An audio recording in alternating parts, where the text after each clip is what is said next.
Have you ever wondered why the world has not one, but three major astrologies? Western, Vedic, and Chinese, each claiming to reveal your destiny, yet each telling the story in a different way. It raises the powerful question, which one is right? Or could they each be holding a piece of the greater truth?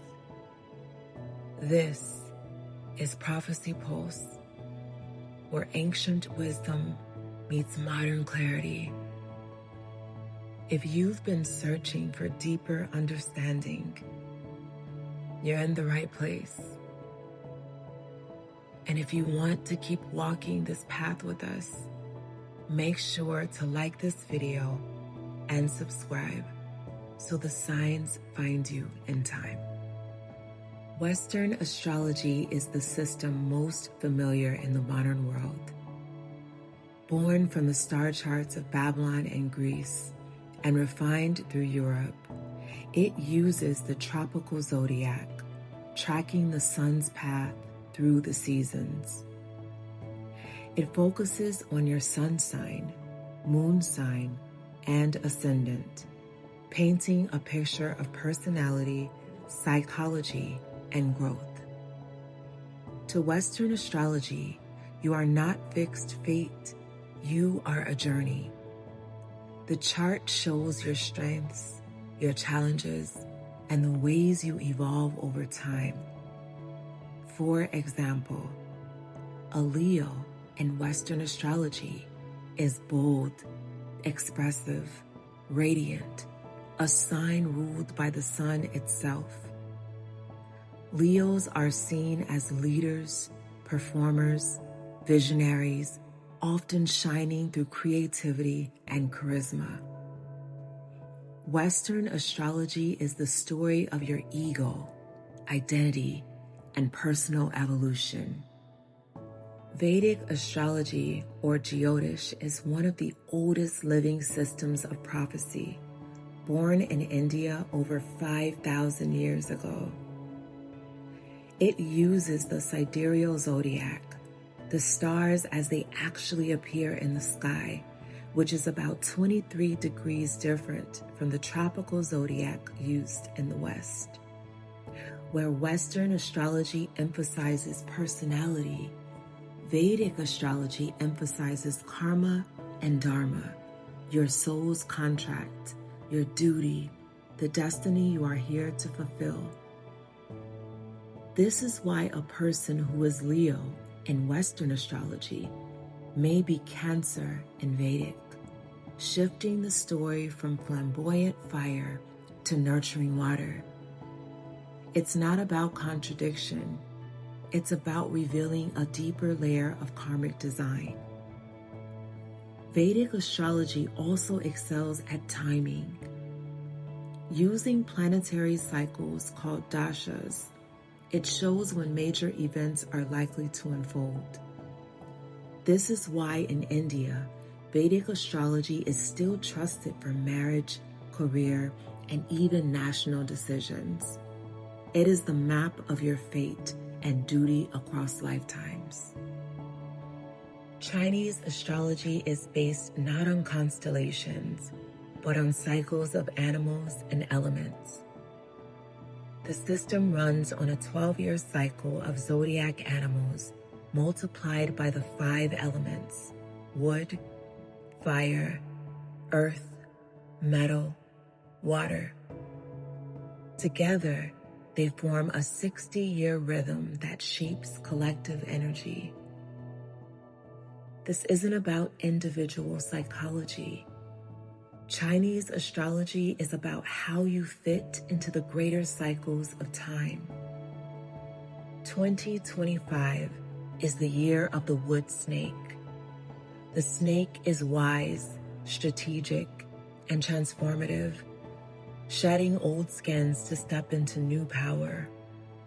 Wood brings growth and flexibility, but also restlessness.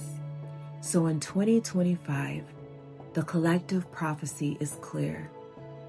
This is a year to move strategically, to let go of what is false, and to embrace wisdom as we grow. Key differences. Think of it this way. Western astrology tells you who you are, your personality, your psychology, your evolving self. Vedic astrology tells you why you are here, your karma, your duty, your destiny. Chinese astrology tells you when your cycles unfold, the timing of luck, challenges, and collective energy. Each system looks at the same sky, but through a different lens.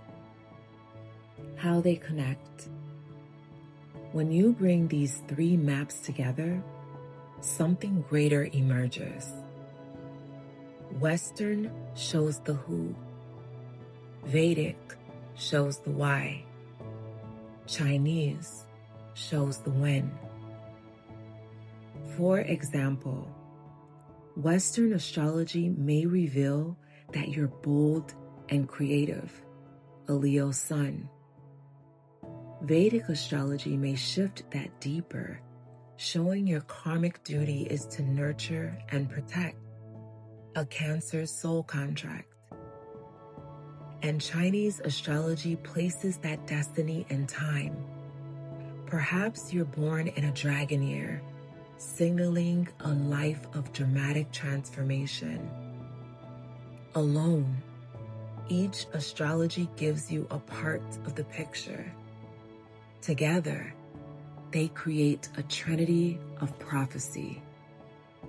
Take the late, great Kobe Bryant. In Western astrology, Kobe was a Virgo sun, the perfectionist, the one who built greatness through relentless practice and precision. Everything about his career reflected Virgo's devotion to mastery. In Vedic astrology, his chart shifts emphasis toward Leo energy, the karmic duty to shine as a leader and icon. This is why he wasn't just a player. He became a legend, a symbol, someone whose presence lit up the court and inspired millions.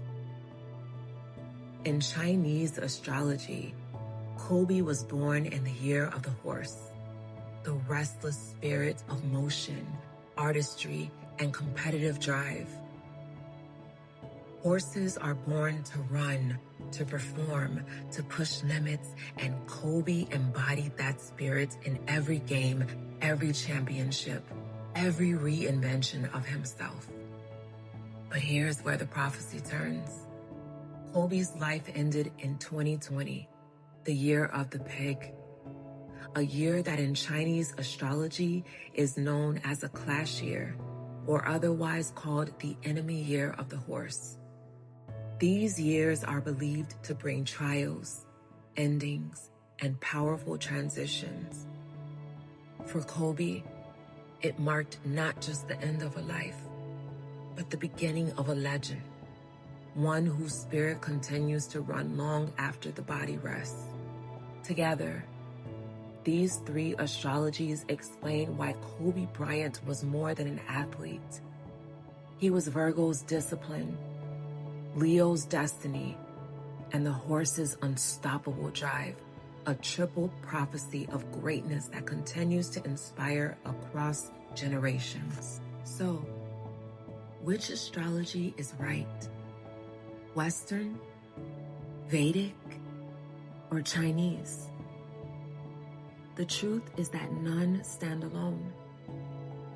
Each one speaks a different language, but all point to the same sky. Western reveals your soul's journey. Vedic reveals your karmic duty. Chinese reveals your timing in the great cycle. Together, they form a triple map, a prophecy written not just in stars, but in time, karma, and cycles. And this is only the beginning. There are other systems, and in numbers and palms and ancient calendars that, when woven together, reveal an even deeper codex of prophecy. This is Prophecy Pulse, your guide through the languages of destiny. If this spoke to you, like the video now so the universe knows you're listening. Subscribe and let the next prophecy find you before it arrives.